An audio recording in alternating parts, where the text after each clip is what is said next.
That's just from my side. And if we're ready. All Good. right. We are in the community. It is 6:59.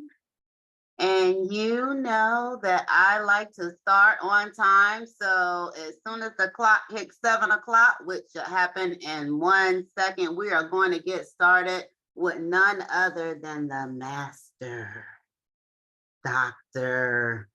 Cheryl Wood. I know many of you have been waiting, and I have been waiting, and the day has come for us to sit at the feet of the master. And so it is time. And so I am going to turn it over to Dr. Cheryl. Of course, I will repost her bio. If you have been under a rock somewhere and have no idea who she is, I have been sending it out all week, and I will repost it this evening. But we're ready to get started, Dr. Cheryl, because we know you have stuff to do. All right, great. So I can just jump in, right? Yep, absolutely. Love it. So first of all, I'm so excited to be here. I'm so excited to be at home, at my desk, at a laptop, because technically for the past 12 days straight, I have been on travel from Orlando, Florida, to Seattle, Washington, to Houston, Texas, and now back home here in Maryland. And maybe you don't know my traumatic story about my travel to Seattle, Washington, but it was somewhat of a traveling nightmare the week before last. I had a flight going out of Washington Ronald Reagan National Airport to get to Seattle for a speaking engagement. And one of the things I always make sure I do is I travel the day before, because I don't like to feel rushed. Things seem to be really crazy with the airlines nowadays, and I like to give myself adequate time to get there. Well, thankfully, I did that this go around, because the first thing that happened was I got to the airport, I went up to the register, and they asked me for my boarding pass. And I said, okay, great. And they said, well, just scan it. So I went to scan it, and they said, well, we don't have you listed to go to Seattle. And immediately my mind recalled that I saw something that said IAD on my calendar instead of DCA. So the first thing was that I was at the wrong airport. I quickly called my driver. I said, Mr. Tony, I'm at the wrong airport. You've got to come back and get me. Like, do you have time? And I was praying that Mr. Tony had time to come and get me. Thankfully, he didn't have someone else he had to go pick up immediately. So he circled back around, he scooped me up and drove me another 30, 35 minutes to the correct airport, which was Dulles IAD Airport. I get to the airport. My flight is scheduled to take off at 7:33 a.m. I'm bright and early initially. Now I'm running a little bit late because I went to the wrong airport. But nonetheless, I get there in adequate time. I'm there before they start boarding. Finally, they say we're going to start the boarding process. I get on with everybody else. The plane is fully boarded. And then we get the first announcement that we are going to have to deplane because, of all things, y'all, there was no pilot. Like, I cannot make this stuff up. There were no pilots available for this flight, a flight that had been scheduled for months in advance. We deplane only to get the second announcement that now the flight, instead of leaving at 7:33 a.m., is going to leave at 10:33 a.m. So now you can tell there's some frustration in the air and people are getting a little nervous, but we're still calm because we're like, okay, 3 hours we can handle. And then the next announcement comes. And it says this flight has now been delayed until 5:10 p.m. Well, by that time, you could see the look of irritation and sheer anger on everybody's faces, because people were missing important appointments and business meetings, or perhaps connecting flights to go to wherever they were scheduled to go. It was a nightmare. What did I just do? I just told you A story. And that is how most of us function in life, through storytelling. So it only makes sense that even as a part of our businesses, that we incorporate the power of storytelling. Now, there are some things, some techniques that I'm going to share with you that I incorporated as a part of that story that I want you to see if you can pick those things out as we go through tonight's session. But the one thing that I'm hoping is that as I was sharing that story with you, you could visually see yourself there. Even though you weren't there with me, even though maybe you were comfortably home in your own house and you weren't dealing with the stress of crazy, chaotic travel, perhaps you could feel the frustration as I was expressing that that's what we were feeling in that airport that day. Or maybe you could sense and almost feel the frustration I felt when I realized, oh my God, I'm at the wrong airport. Am I even going to make my flight?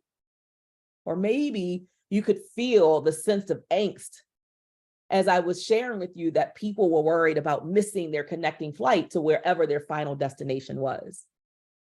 But nonetheless, my hope is that somehow a part of you was visually transported to that day in that airport as a part of that experience, even though it was not your own personal experience.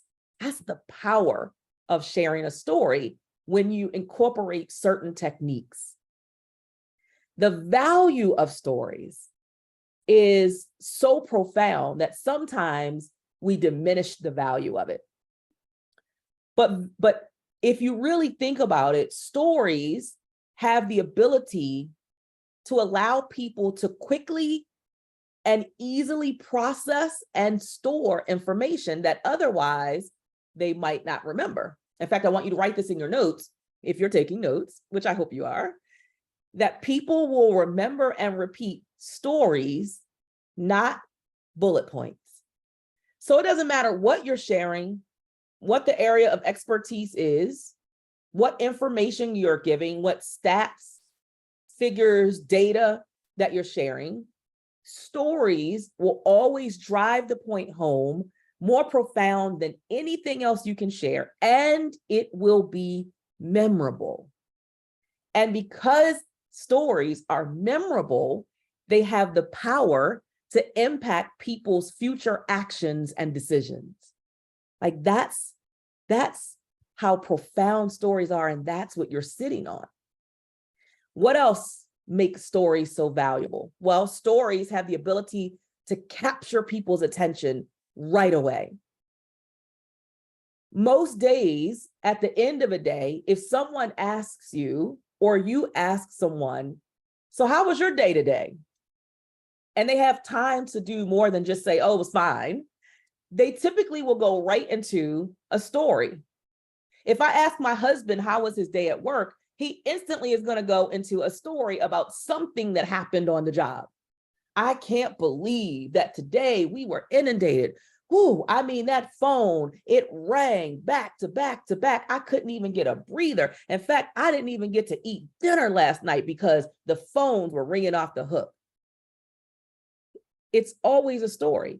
If I ask my children at the end of their school day, when they are in school is in session, how was your day? Oh, mommy, XYZ teacher gave me a hard way to go, said I really wasn't putting forth enough effort in his class, ... And they go and they proceed to share with me a story. So stories capture people's interest and attention. Stories build rapport with people and make you feel more relatable. Stories help you to get to know and understand another person a little better because they're getting to learn about your experiences. So they feel like they know you more than you even can imagine. Stories make people feel like they have an increased sense of emotional connection with you. Why? Because stories are magical. Stories can make you laugh. Stories can make you cry. Stories can put you into deep thought. Stories can make you feel challenged. Stories can make you feel like you want to go for more. Stories can make you feel comforted. And stories can make you feel like you're not alone. They can give you that me too comforting feeling. Like, oh my God, her story is my story, or his story is my story. That's the power of it.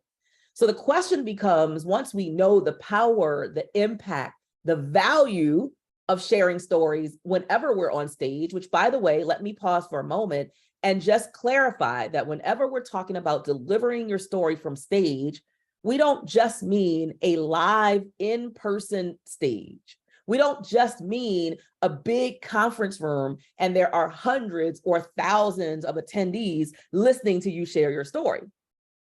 That concept of stage as an entrepreneur, as a leader, has to be expanded. And expanding it means you also understand that what we're doing tonight, this is a stage.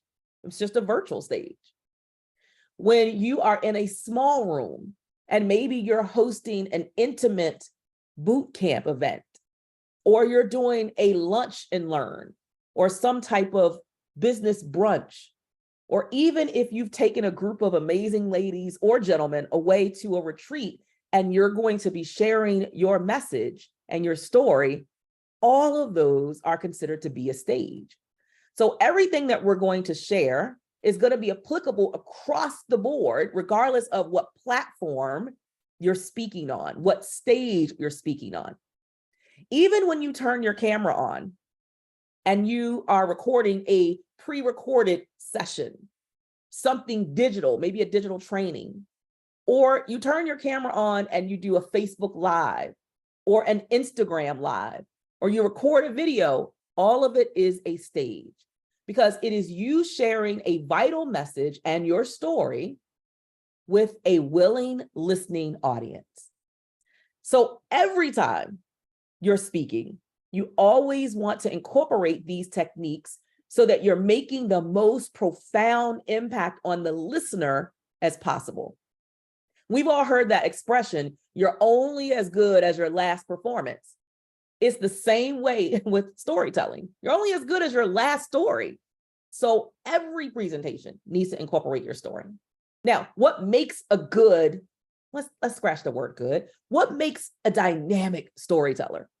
There are 7 core things that I believe, from my personal experience of being in the industry of speaking for the past 12 and a half years, that really hone in on a dynamic, unforgettable storyteller. Number 1, you know your audience. So that means you've done some research before you share the stories that you share. And your research about this group, this organization, this event, this initiative is going to be the thing that dictates and determines which stories you actually share with that audience.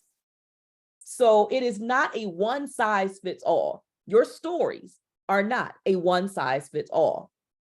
You want to be very intentional and very methodical in which stories you choose to share with what audiences. We'll talk about that a little bit later.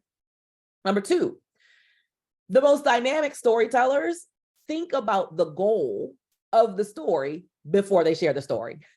So it's not just, oh, well, Dr. Karen and Dr. Cheryl said, I need to be telling stories, so let me throw some stories in there. No, it needs to make sense, and it needs to be driving them to a specific end goal. Where are you driving them with the story?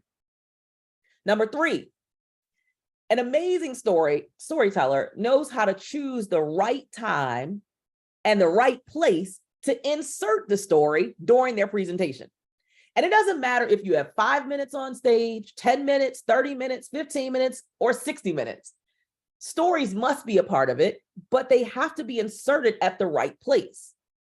So you don't want to have the room, the audience, energized, excited, on a high, and then instantly you take them almost seemingly out of the blue on a low.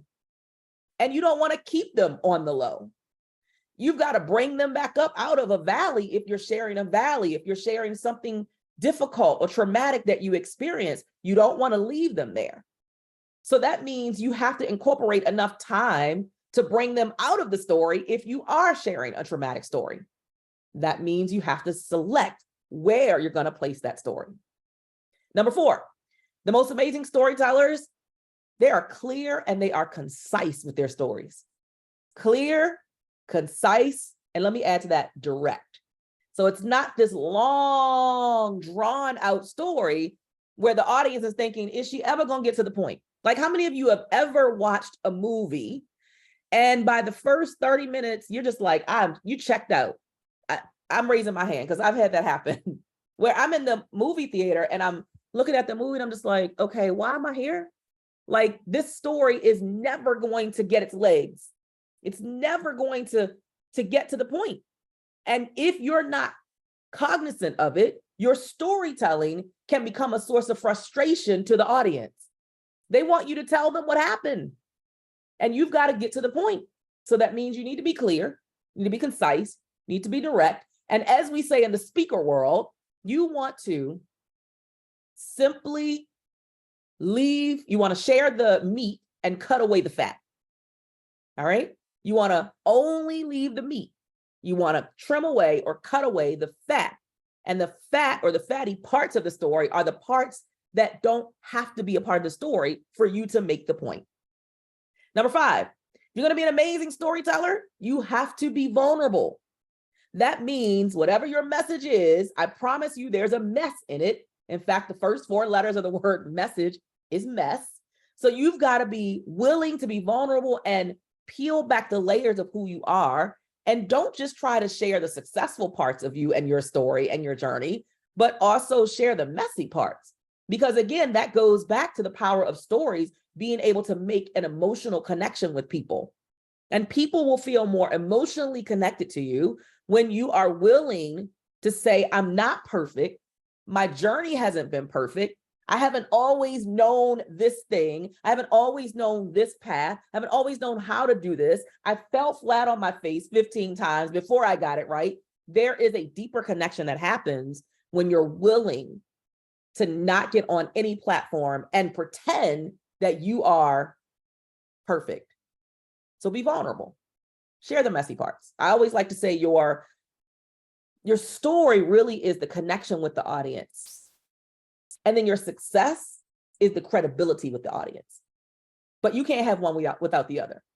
Like, if someone only came into your life, imagine you went on a date with someone and the person only talked about themselves and how amazing they were and how much money they had in the bank and they just got a raise and they got another promotion and they're about to get another one and how beautiful and wonderful and grandiose their life is, you would get irritated at some point, right?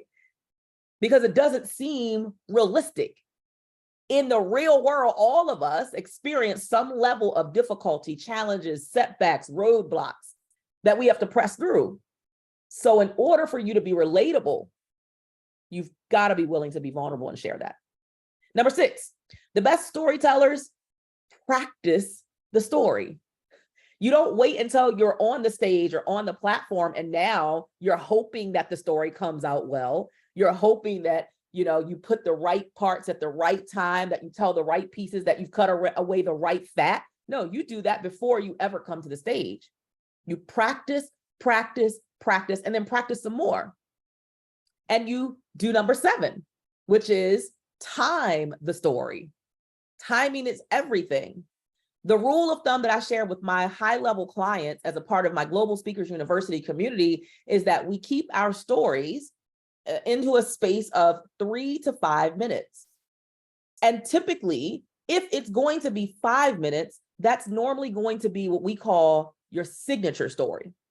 So I would break down stories into 2 categories: a signature story and supporting stories. A signature story is the story of your life. It's the story of how you became who you are, how you've achieved what you've achieved, all the things that people really do admire you for, how you got there. That's your signature story. And it's the story that you will tell and the people who follow you will tell for the next 40 to 50 years. It will be your defining story of how the world sees you. That is the story that I give the most amount of time to, which is a max of 5 minutes. My supporting stories are typically somewhere between 1 minute to 3 minutes. And those supporting stories are simply to drive home the point that I'm making as it relates to one of my bullet points. And why? Well, because people remember stories, not bullet points. So if I know they're not going to remember this bullet point, my question is, how do I impact what they do when they leave here? How do I get them to remember it? Oh, I frame it in the frame of a story, because a story they will remember. And even if they don't remember every single detail of the story, they will remember the premise of the story. They'll remember the outlining pieces of the story. When I share stories about feeling like I wasn't good enough to become a speaker, people might not remember every element of the story, but they'll remember the primary point, which is, I'm already worthy. I was already good enough. I was already capable. I just had to get out of my own way, if that's the talking point that I'm emphasizing. Okay. So those 7 things are important if you're really going to be an unforgettable and dynamic storyteller. You got to know your audience. You have to think about the end goal of the story, every story. You got to choose the right time and place to insert the story into your presentation or your speech. You've got to be clear, concise, and direct, which means what? You cut away the fat and just leave the meat.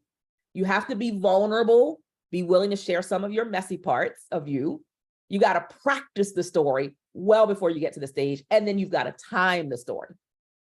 Now, there are some other elements that really do help you to create what I call a juicy story. The best, most juiciest stories are, number one, personal.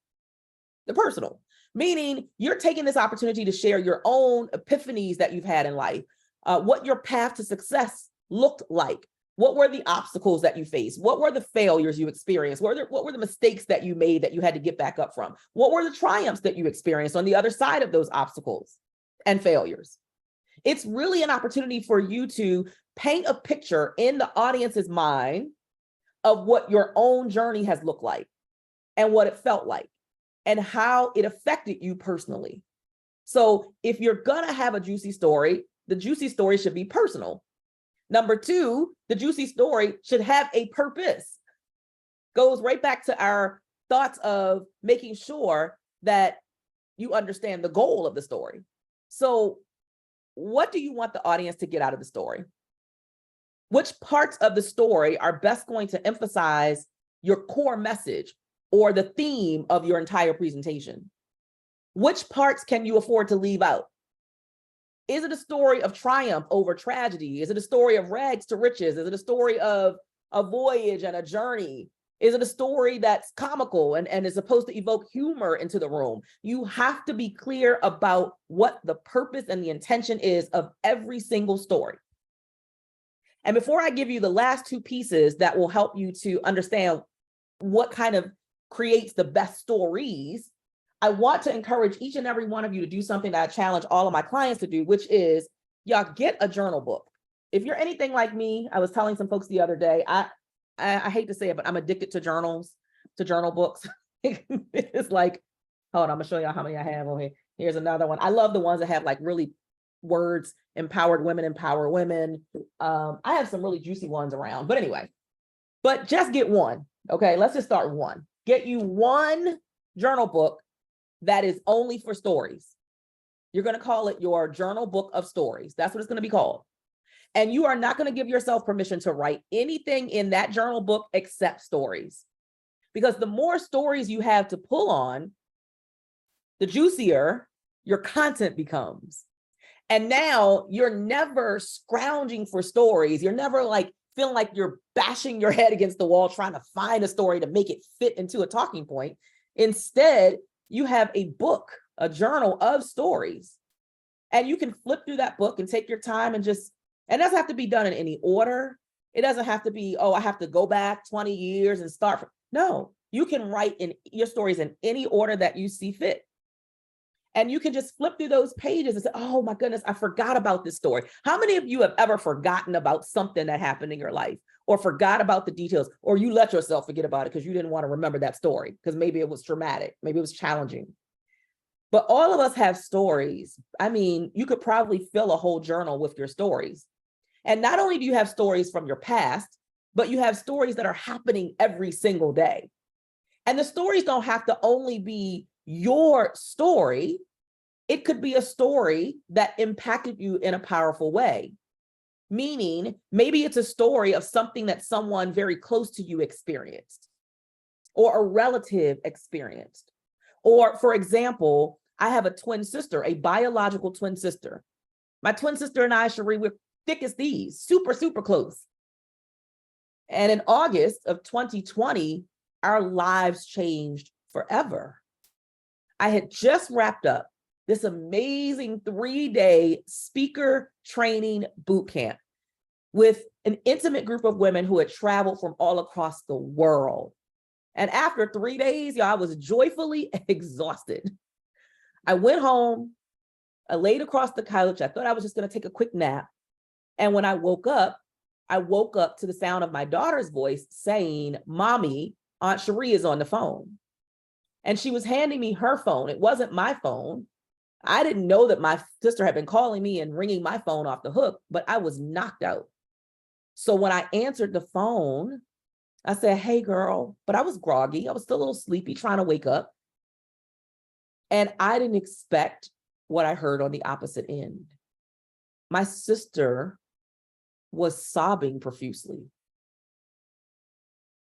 And she said, "Cheryl, Jordan is dead." What? Wait, what? And I'm trying to decipher, am I having a nightmare? Or is this real? Am I really even on this phone? Hang on. Let me wake up and really get myself together. And she said it again, "Cheryl, Jordan is dead." I am about to identify his body on the side of the road. I just wanted to talk to you really quickly before I did that, and I'll call you back. My sister's baby boy, Jordan Alexander Cofield, had passed away that night, died tragically in a motorcycle crash. That's technically not my story. It's technically my sister's story. But the profound impact that it had on me, watching my sister have to go through the process of burying a child 20 years young, to have to put a 20-year-old into the grave, knowing that he had his entire life ahead of him, thinking as a parent that your child will long outlive you, watching her go through that pain as a parent burying a child was the greatest pain I've ever experienced. So it still became my story, not only because it was my nephew that we put in the ground, that we lost that day so tragically, but also because I went through the journey of being my sister's primary consoler during the most challenging and difficult experience of her life. So I can add all of those things as a part of my journal book. And then it's my job to pull out which stories make the most profound impact as it relates to a talking point that I'm making during my speech. Okay, so we have that the best stories are, number one, personal. Number two, have a purpose. Number three, the best stories have tension. Tension means what? A challenge, a pain, an obstacle, a setback, a tough choice or decision, something traumatic, an unexpected life occurrence or situation. Like, without tension, there is no story. Nobody wants to go to a theater and watch a 2-hour movie or a 3-hour movie, and the whole movie is just happy, the whole movie. There's no tension, there's no trauma, there's no difficulty, there's no antagonist and protagonist, nothing's happening. It's just all happy. That does not tap into your emotion. And if you're really going to tell a story, share a story, have people experience a story, it has to almost feel like a roller coaster ride. You got to almost keep people on the edge of their seats, where they're just like, "Oh my God, what's about to happen? What is she about to say?" And they don't know what's coming. They don't know what you're about to share. That's how you share a profound, powerful story. And then last, number 4, the best stories are sensory descriptive. Sensory, what are the senses? You can see, you can hear, you can smell, you can taste, you can touch. So sensory descriptive means your story causes the audience to visualize the story as if they were there. You use language that is heavy with visuals, heavily descriptive, which might include what the weather felt like on that day. Was it pouring down, raining, and I could feel the rain just splashing against my skin? My hair was drenched as I went from the car just to the house, which was only a few feet. I could smell the smell of fresh bread being baked in the neighborhood, right? Like really making people feel like they were there. When you incorporate those sensory descriptive words, the person will almost feel like they were there. What was it like to touch, taste, hear, smell, or see the elements of the story? When you use that type of languaging, you take your storytelling to a whole nother level. Now, here's what I want you to remember as we move along into how you can become an even more amazing storyteller and make your stories come to life. Maya Angelou has a quote, and she says, "People will forget what you said, and people will forget what you did, but people will never forget what, y'all? How you made them feel." So always remember when you're sharing your stories that your communication is experienced from the audience's viewpoint through 3 core elements: words, tonality, and body language, or what we call your nonverbal. But let me give you the breakdown of percentages of how your story is communicated through each of those 3 elements. Your words, the impact that the words have, the lasting impact, it's only 7% of your communication through your story. Only 7% of the impact will be felt in the audience is words. That's what you say. Now, it doesn't mean that that gives you an excuse not to plan, prepare, and practice your speech. You still need to do that. That's a mandatory, non-negotiable. But that's not where the lasting impact, connection, emotion, and execution that people will take will come from. So words, only 7%. Number 2, tonality. You know, people will say, well, it wasn't what you said, it was how you said it. So your tonality is how you say what you say. That accounts for 38% of how the audience receives your story.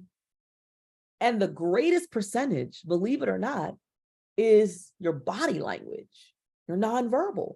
That means it's what you don't say, but what you show. So think about it this way. Have you ever watched a group of dancers dance and you were moved? Like there used to be this show on television called So You Think You Can Dance. Many of you may have heard about the unfortunate passing of the young gentleman, Twitch. And I used to love watching him dance. He didn't have to speak any words. It was his body language. It was things like his facial expressions, his hand gestures, his posture, what he did with his body, how he moved. Sometimes it was slow movement, sometimes it was fast and upbeat movement, but you got an experience from that movement without a single word.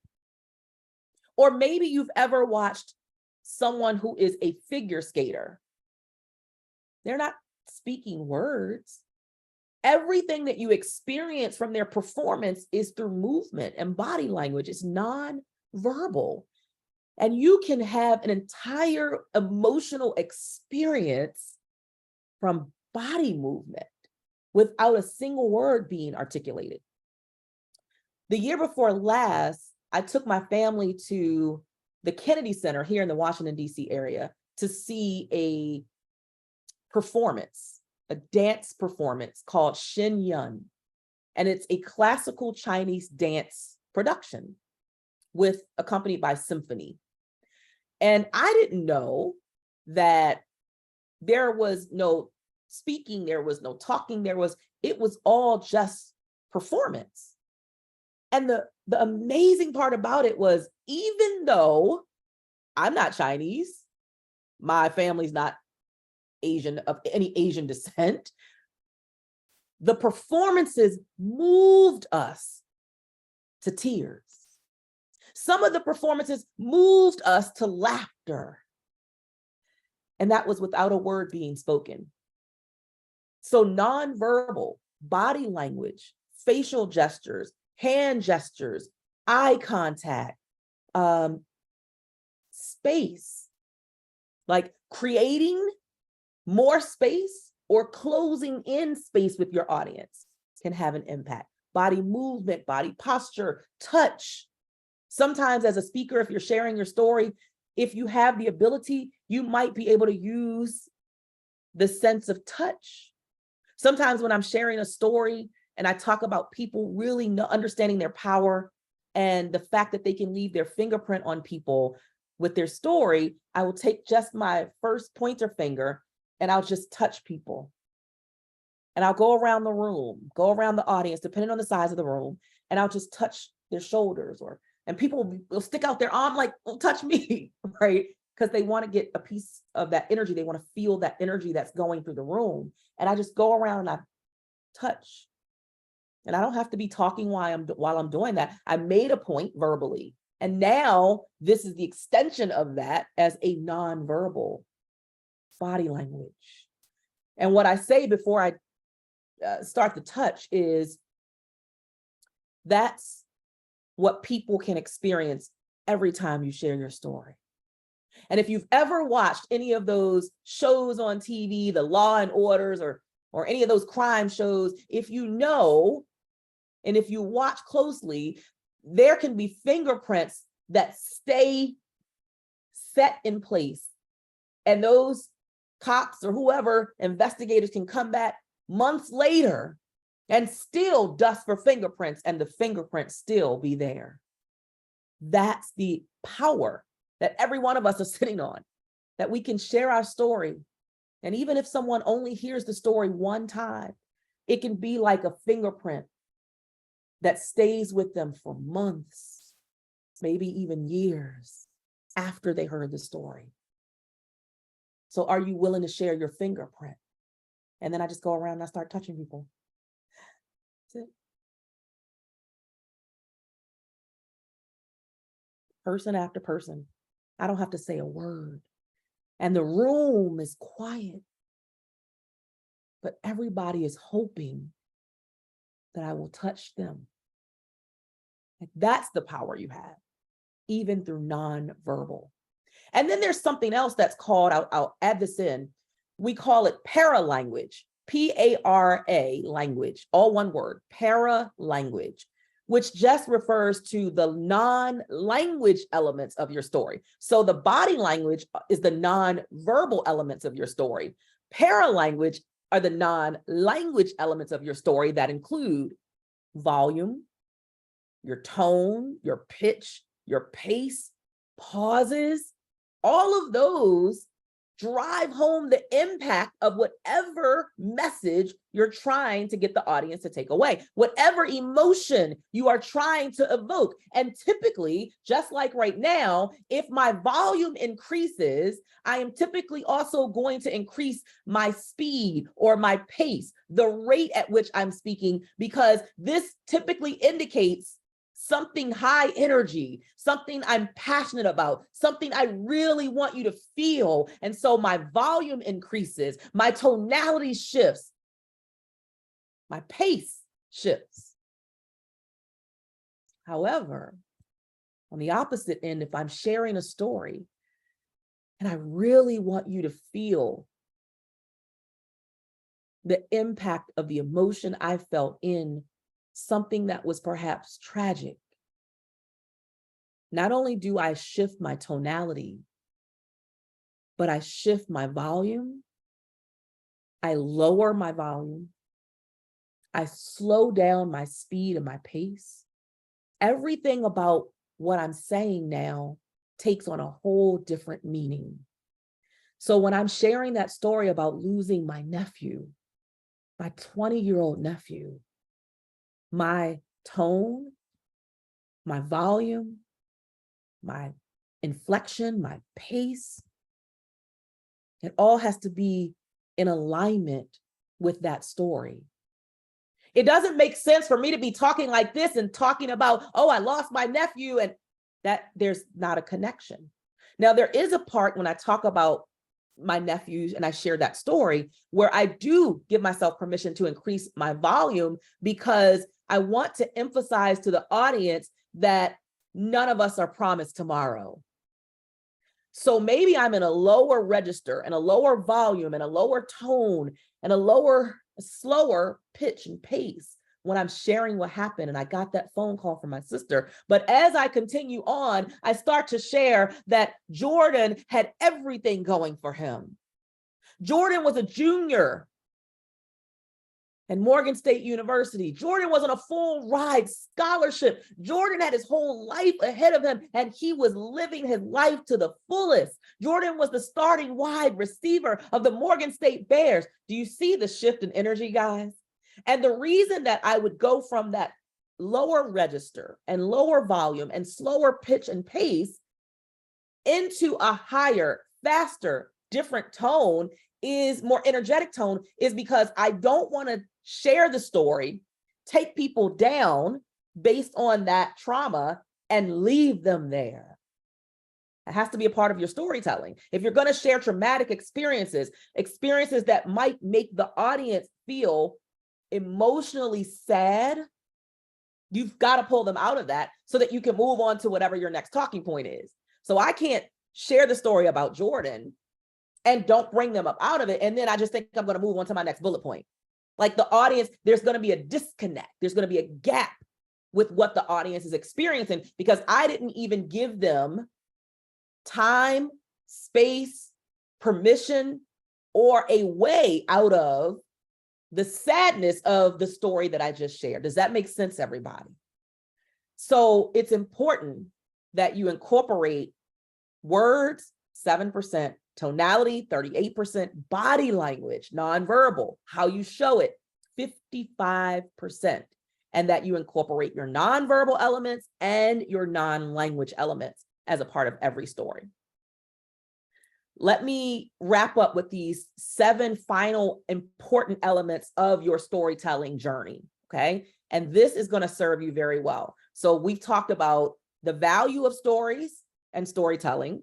We've talked about the 7 things that make a dynamic, unforgettable storyteller. We've talked about the 4 things that make the best stories. We've talked about the importance of the 3 elements of communication that will impact the listening audience who are receiving the story. And now we'll close out with 7 contextual elements, if you will, of stories. Number 1 is the context itself. So in the context, at the beginning of your story, you're establishing the setting. You're giving a background. You're introducing people into whatever the journey is that is about to unfold. So you have to give context, just like, again, reference in a movie. They don't just jump right into the story, the main story. They've got to create some context and background before they jump into the story, so that you can follow along in a way that's clear and a way that's concise. Number 2, conflict. So we have context, then we have conflict, meaning you're introducing whatever the challenge is, the obstacle, the setback, the roadblock, the thing that creates the challenge in the story. Conflict must be a part of every story. We mentioned it earlier, we used another word, and the word was tension. Every amazing story, the best stories, have tension. That is what we would also call conflict. Number 3, curiosity, meaning you're creating this curious energy in the room where you don't just come out and tell the story, like really keep people on the edge of their seats. You don't want to give them hints and clues about where you're leading them before you lead them there. So when I share the story about my nephew, I'm just going to stick with that story instead of bringing in a whole new story.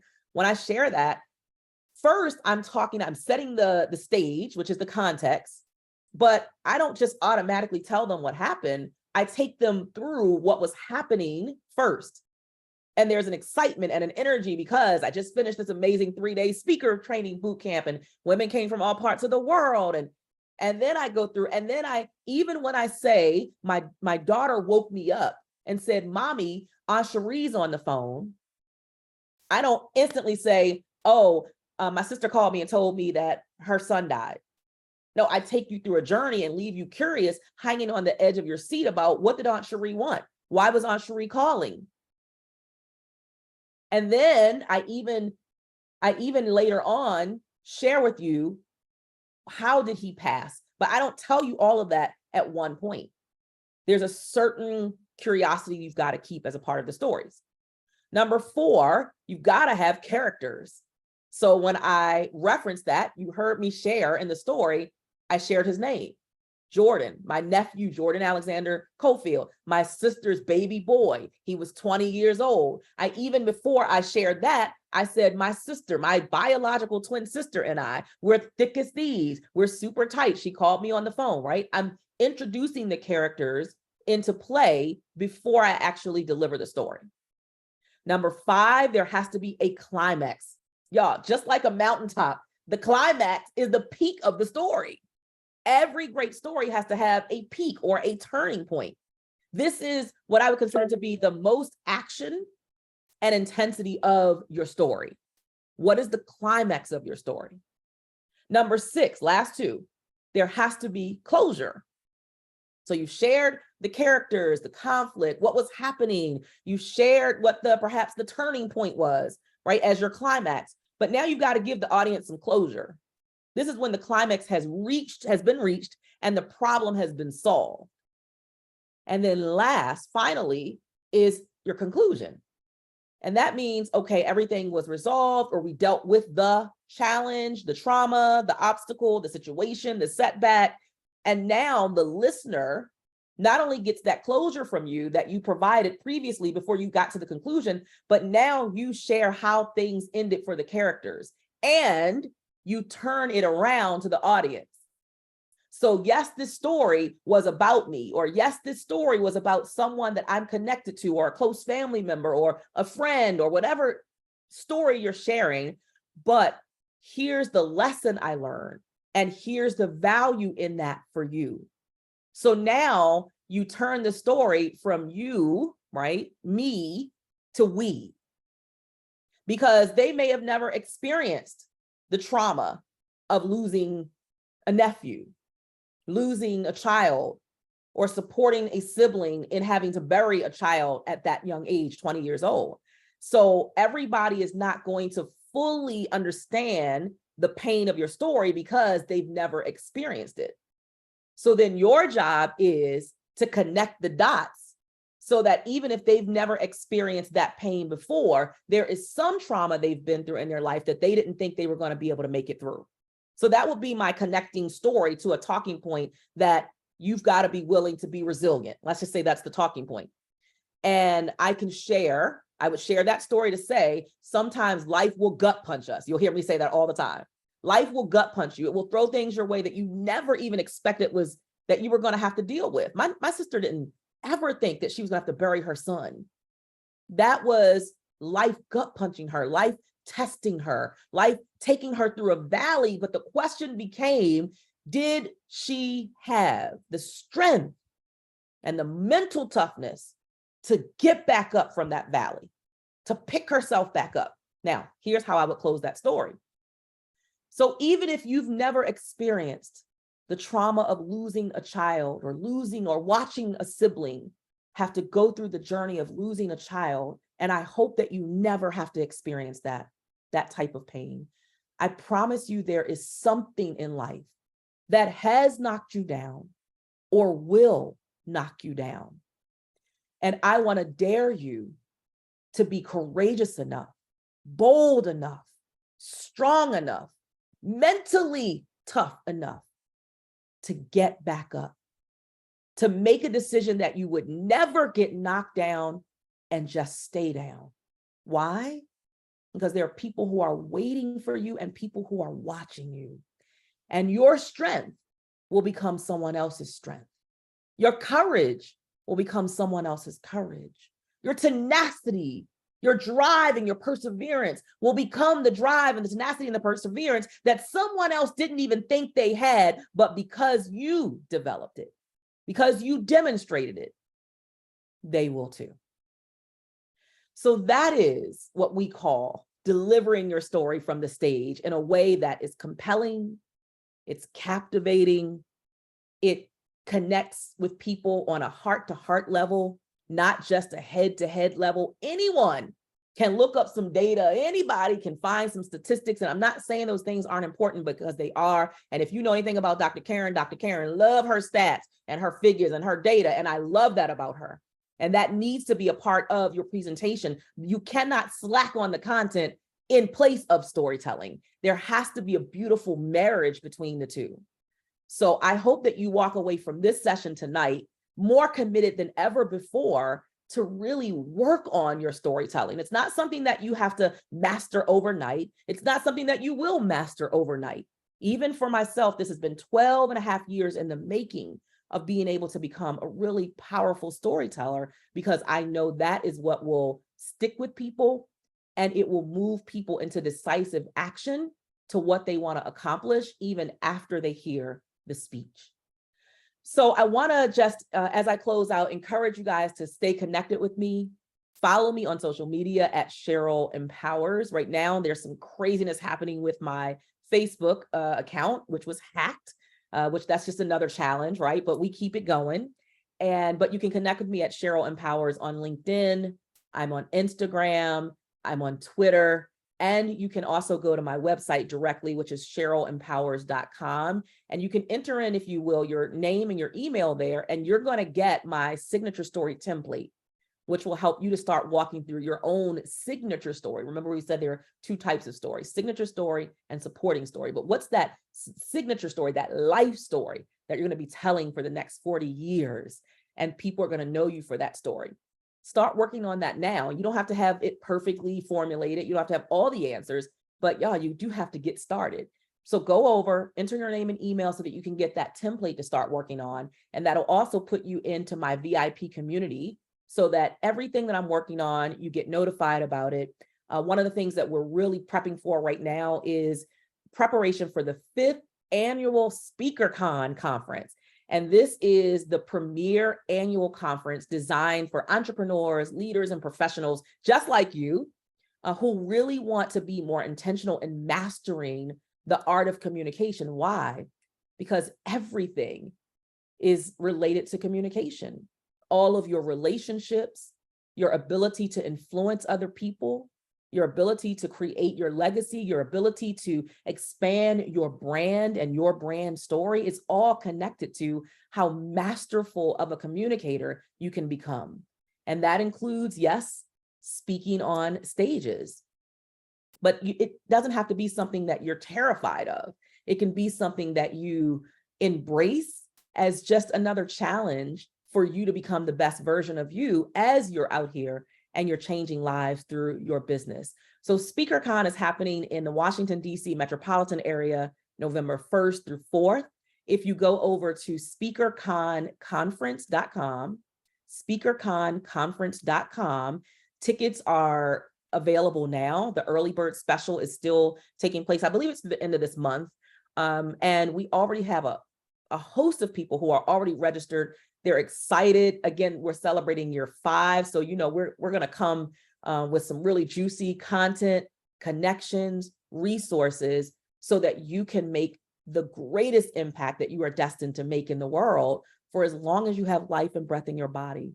And that is directly connected to your communication skills. So come and join us. We'll also have some sessions on things that allow you to run your business successfully once you become a powerful communicator. Everything from branding to marketing to selling to grant writing, so that you can get in front of more people who need your message, whether it's in the corporate sector or the government space. It is a really rich event, a rich conference that has priceless, invaluable content. You want to be in the building. So November 1st through 4th, Washington, D.C., SpeakerCon, 5th annual. Go over and grab your ticket and bring a friend. The tickets are so economically priced because we want to pour into you. We could hike the price up, but it doesn't serve us well because we want to impact masses of people. And you are a part of that group that we really want to impact. So go to speakerconconference.com. I'm going to turn it back over to the one and only Dr. Karen. Dr. Cheryl, thank you so much. Boy, you had the community hopping, and we have your links in the community. We have all of the notes in the community, and we had as many as 50 people at one time just hopping, and someone even said that you are their BFF in their own head. I love it. I love it. So we have all the notes and all your talking points in there. Thank you so much. Thank you for being a sister leader who is always willing to share your talents with this community. I would not be who I am as a speaker without you. And so I am still a student of yours.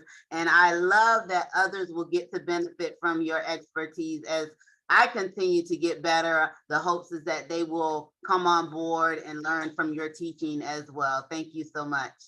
And congratulations to you. I just love seeing you just soar. It's beautiful. Keep soaring. Thank you for having me. Thank you. Bye-bye.